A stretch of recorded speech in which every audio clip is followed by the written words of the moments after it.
Hello and welcome all.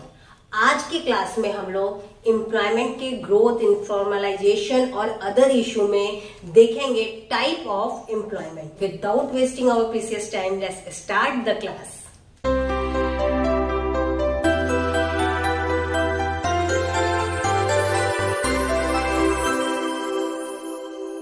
Unemployment, अगर unemployment को हम कहें कि अनएम्प्लॉयमेंट एक प्रॉब्लम है तो यस, ये एक बहुत बड़ी प्रॉब्लम है, एक डेवलप्ड कंट्री के लिए भी और एक डेवलपिंग कंट्री के लिए भी।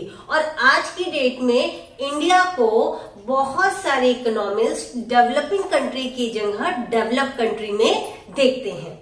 ठीक है, अगर हम बात करते हैं कि प्रोफेसर किन्स की, क्योंकि अगर इकोनॉमिक्स की बात कर रहे हैं तो प्रोफेसर किन्स के बिना इकोनॉमिक्स की बात हो ही नहीं सकती। तो प्रोफेसर किन्स ने बताया कि जो अनएम्प्लॉयमेंट है ये किसी भी कंट्री के लिए एक बहुत बड़ी प्रॉब्लम है। तो किन्स का कहना है कि जो अनएम्प्लॉयमेंट है ये प्रॉब्लम अगर कंट्री में आ गई तो हमें क्या करना चाहिए? हमें करना ये चाहिए कि एक दिन गड्ढा खुदवाएं, फिर उसी गड्ढे को भरवा दें। तो क्या होगा, वो जो पर्सन ये काम कर रहा है, ये प्रोडक्टिव वर्क नहीं है लेकिन वो काम कर रहा है, और वो काम कर रहा है तो उसको उसका वेज रेट मिलेगा, जिससे वो किसी भी प्रोडक्ट की डिमांड करेगा। गुड्स एंड सर्विसेज की डिमांड पे कोई बहुत ज्यादा इफेक्ट नहीं आएगा। तो उनका ये कहना है कि अगर ये प्रोसेस होगी तो कंट्री की इंडस्ट्रियल ग्रोथ जो है स्टेगनेट नहीं होगी, डिक्रीज नहीं होगी, नेगेटिव नहीं होगी, है ना। कहीं ना कहीं ग्रोथ धीरे धीरे होगी बट होती रहेगी। ठीक है, तो अब बात करते हैं हम लोग टाइप्स ऑफ अनएम्प्लॉयमेंट की। Types of unemployment, types of unemployment में देखो बहुत ब्रॉड क्राइटेरिया है, लेकिन इसको हम लोग छोटे छोटे तरीके से कैसे समझ सकते हैं। एक तो डिस्गाइज्ड अनएम्प्लॉयमेंट, एक है हमारा सीजनल अनएम्प्लॉयमेंट, एक है हमारा ओपन अनएम्प्लॉयमेंट। ठीक है, तो ये बेसिक अनएम्प्लॉयमेंट है जो पॉपुलरली दिखाई देते हैं किसी भी कंट्री में। ओके, तो अगर हम बात करते हैं डिस्गाइज अनएम्प्लॉयमेंट की, डिस्गाइज अनएम्प्लॉयमेंट ऐसा अनएम्प्लॉयमेंट है जहां पे या तो ऐसे पर्सन काम कर रहे हैं जितने की नीड नहीं है। नाउ सपोज एक कोई फैक्ट्री है, वहां पे शूज का प्रोडक्शन हो रहा है और 100 शूज का प्रोडक्शन हो रहा है और 10% 100 शूज का प्रोडक्शन कर रहे हैं, लेकिन एनालिसिस में अगर हम ये देखते हैं कि वो 10% में से अगर हमने 3% या सपोज 2% हमने निकाल दिया, तो वो जो 2% को हटा के हमने शूज का प्रोडक्शन किया तो इजीली हमारा 100 प्रोडक्शन हो गया और उस पे किसी भी तरीके का कोई इफेक्ट नहीं आया प्रोडक्शन पे। तो क्या हुआ कि यहाँ पे वो जो 2% है वो 2% डिस्गाइज्ड अनएम्प्लॉयमेंट में आते हैं। और इंडिया के केस में जो डिस्गाइज्ड अनएम्प्लॉयमेंट है बहुत ज्यादा एग्रीकल्चर के सेक्टर में देखने को मिलता है। फिर अगर हम बात करते हैं सीजनल अनएम्प्लॉयमेंट की, सीजनल अनएम्प्लॉयमेंट भी इंडिया में एग्रीकल्चर सेक्टर में ही शो होता है। क्या होता है कि किसी सीजन में बहुत अच्छे तरीके से कल्टीवेशन हो गया, वहां कटिंग हो गया, क्रॉपिंग हो गई, लेकिन कुछ समय बाद फिर ऐसा समय आता है कि वो सीजन ओवर हो गया और अब हमारे उस लैंड पे ऐसा कोई एक्टिविटी नहीं हो रहा है, तो वहां पे वो फार्मर क्या हुआ, सीजनल अनएम्प्लॉयड हो गया। Then the open unemployment, open unemployment क्या है? यहाँ पे मतलब है कि एक कोई पर्सन है सेट वेज रेट पे काम कर रहा है, करना चाहता है, ठीक, और वो जो है वो काम को नहीं ढूंढ पा रहा है, तो ये क्या हो गया हमारा, ये हो गया हमारा ओपन अनएम्प्लॉयमेंट। बेसिकली जो एम्प्लॉयमेंट की डेफिनेशन दी गई है वो इसी तरीके से है। ये जो तीन है, इन तीनों के अलावा भी एक है अनएम्प्लॉयमेंट का क्राइटेरिया जो है स्ट्रक्चरल अनएम्प्लॉयमेंट। जैसे कि बहुत लॉन्ग टर्म में क्या हुआ कि किसी प्रोडक्ट को लेके मार्केट में चेंज आ गया, है ना। अब वो टेक्नोलॉजी के पॉइंट ऑफ व्यू से चेंज आ गया, डिमांड के पॉइंट ऑफ व्यू से चेंज आ गया, कंज्यूमर के प्रेफरेंसेस के पॉइंट ऑफ व्यू से चेंज आ गया।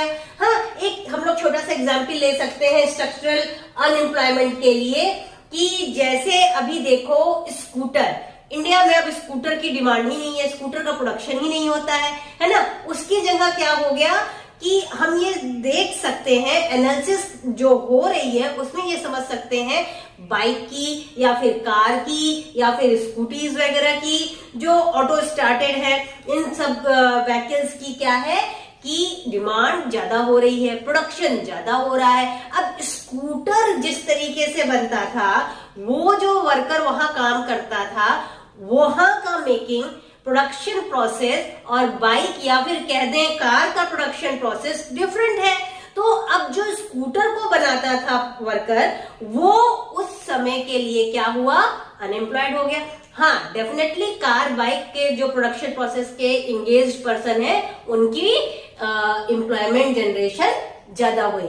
ओके, अब बात करते हैं कि किसी डेवलप कंट्री में अनएम्प्लॉयमेंट अगर है तो क्या है। देखो, सबसे पहली बात तो अगर हम लोग अमेरिका की बात करें ना, तो वहां पे अगर अंडर क्वालिफिकेशन में कोई काम कर रहा है, यानी कि जो ज्यादा क्वालिफाइड पर्सन है और वो अंडर क्वालिफिकेशन में काम कर रहा है, तो वो भी अनएम्प्लॉयमेंट के केस में आता है, क्राइटेरिया में आता है। Cyclical unemployment. साइक्लिकल अनएम्प्लॉयमेंट क्या है?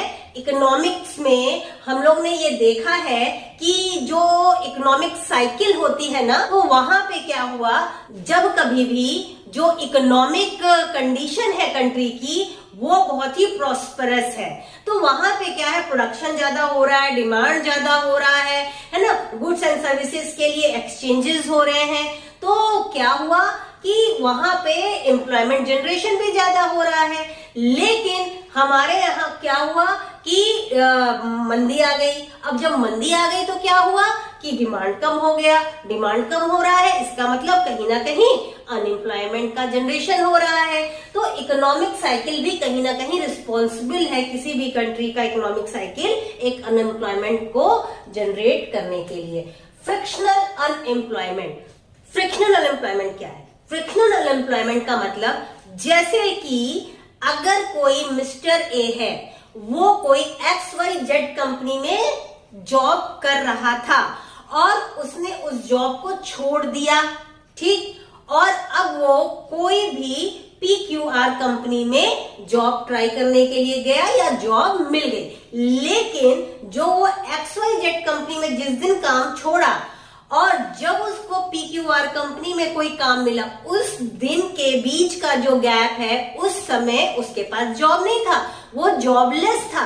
तो वो क्या हुआ, उस वक्त में, वो साइकिल में, उस गैप में जो हुआ वो क्या हो गया, अनएम्प्लॉयड हो गया। तो ये क्या हुआ, फ्रिक्शनल अनएम्प्लॉयमेंट। अब इसमें एक दूसरा क्राइटेरिया भी हो सकता है, कोई न्यू टेक्नोलॉजी आ गई। अब न्यू टेक्नोलॉजी आने की वजह से मशीन पर्सन को रिप्लेस कर गई, या पर्सन कोई ज्यादा एलिजिबल या ज्यादा स्किल्ड पर्सन को रिप्लेस कर दिया, ठीक। अब जब उस पर्सन को निकाला गया या निकाल दिया गया या उसने छोड़ दिया, तो उस समय जब उसको छोड़ा गया, निकाला गया या छोड़ दिया गया, तो उससे जब वो नई जॉब पाया, उन दोनों के बीच के गैप का क्या टाइम हो गया, वो अनएम्प्लॉयमेंट हो गया। और ऐसे एम्प्लॉयमेंट को क्या कहते हैं, फ्रिक्शनल अनएम्प्लॉयमेंट। अब इन सब के अलावा भी हम देखें तो एक अनएम्प्लॉयमेंट का क्राइटेरिया एक नहीं दो है, एक वॉलेंट्री अनएम्प्लॉयमेंट और दूसरा इनवॉलेंट्री अनएम्प्लॉयमेंट।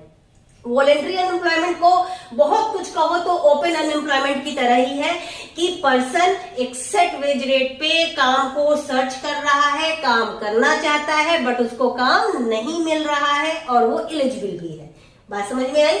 लेकिन इनवॉलेंट्री अनएम्प्लॉयमेंट में पर्सन को सेट वेज रेट पे काम मिल रहा है और लेकिन वो काम नहीं करना चाह रहा है, तो ऐसे अनएम्प्लॉयमेंट के केस को कहते हैं इनवॉलेंट्री अनएम्प्लॉयमेंट। इन सबके अलावा भी एक हम कह सकते हैं बात की वेज रेट मिलने के चांसेस हैं, बट वो पर्सन काम नहीं करना चाहता है, काम नहीं करना चाहता है, ये बात समझना। तो क्या है, जैसे कि बैगर्स हो गए तुम्हारे, या फिर जो साधु बने फिरते हैं ना, ऐसे ही देखते हैं ना, फेक होते हैं। और फिर क्या हो गए तुम्हारा, जैसे कि रिच पीपल्स चाइल्ड हो गए, है ना। ये क्या है कि वेज रेट मिल सकती है बट ये काम नहीं करते हैं, तो काम नहीं करते हैं तो ये जनरेट कर रहे हैं अनएम्प्लॉयमेंट को। तो ये क्या हो गया हमारा, ये भी केस हमारा अनएम्प्लॉयमेंट का आता है, ठीक है, बट ये किसी कैटेगरी में नहीं आते। ओके, तो अगर हम बात करें सोर्स ऑफ अनएम्प्लॉयमेंट डेटा की, ये हमको भैया अनएम्प्लॉयमेंट का डेटा मिलता कहाँ से है? अनएम्प्लॉयमेंट का डेटा हमको report of census in India, India में जो सेंसस का रिपोर्ट होता है उससे मिलता है, फिर एनएसएसओ से मिलता है, मतलब कि नेशनल सैंपल सर्वे ऑर्गेनाइजेशन से, and the next one is the DGET, means the directorate general of employment and training. Is that clear? Okay, I hope कि तुम लोगों को अच्छी तरीके से सारी प्रॉब्लम्स पॉइंट्स क्लियर हो गए होंगे, और जो भी प्रॉब्लम है मुझसे मेरे टेलीग्राम के चैनल पे कांटेक्ट करो और इंस्टाग्राम पे अपडेट होते रहो, क्योंकि वहां पे मैं नोट्स को प्रोवाइड कराती रहती हूँ, और फुल नोट चाहिए तो टेलीग्राम के चैनल पे आना, लिंक डिस्क्रिप्शन बॉक्स में दिया हुआ है। All the best, take care and don't forget to like share subscribe my channel, that is the किसिका स्टडीज।